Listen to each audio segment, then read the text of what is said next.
officially starting day one of the Florida to Washington State Life Mastery Tour. I'm broadcasting to you from my beautiful bathroom because we don't have any lights in the main part of the room that are sufficient enough for broadcast. So you may be able to see I'm in the bathroom here, and it's very well lit. Thank you. So I wanted to close out today because I told you I would give you a little bit of wisdom from this book called Life 101 each day, and so I want to do that today. I want to just start by giving you sort of an overview of this book.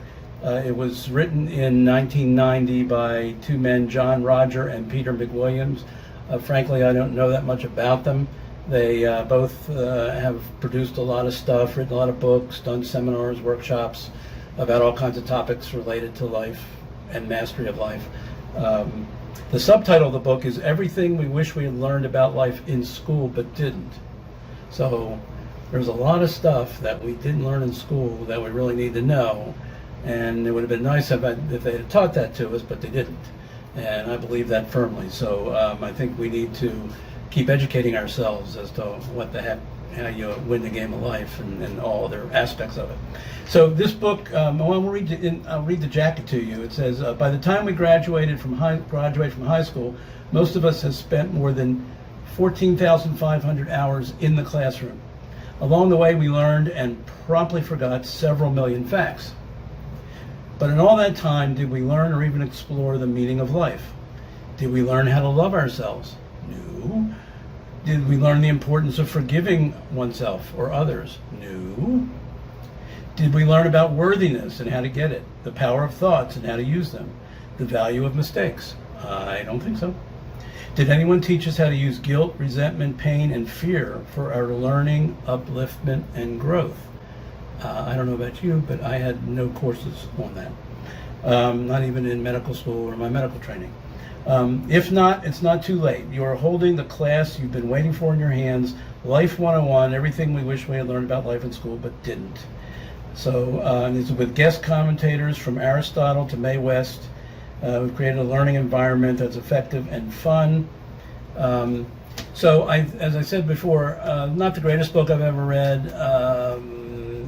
What's nice about it is they have listed a lot of important topics, and they've tried to address them. I'm not sure they did said much that was all that helpful, but at least they laid out some of the questions. Certainly not all of them, because there's many, many more than what they included. But just quick overview, the book is divided into 5 major parts or sections. The first one's called Introduction to Life, and they talk about from their perspective, the purpose of life is learning, and that it's an ongoing process where we go through life, and our job is to learn as much as we can. And also in this section, they talk about who do we think we are? Who do we believe we are? How do we how do we answer that question? Who are you?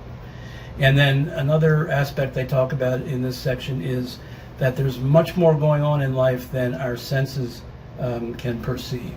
So there's a lot of stuff we can't register that's really going on and is important. And part 2 is called Advanced Tools for Learners.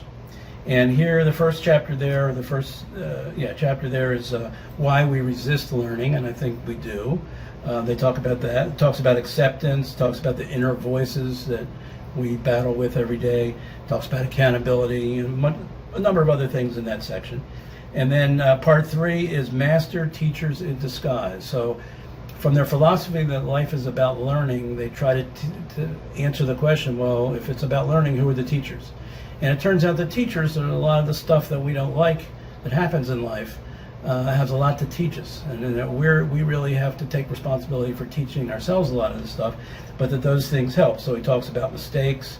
He talks about emotions, how negative emotions like anger, guilt, and fear are great teachers if we approach them in that context. And there's a lot we can learn from those emotions, and I firmly believe that. In my Quick Emotions Mastery course, I do a lot of showing people how they can learn from their negative emotions, or what there is to learn from those negative emotions.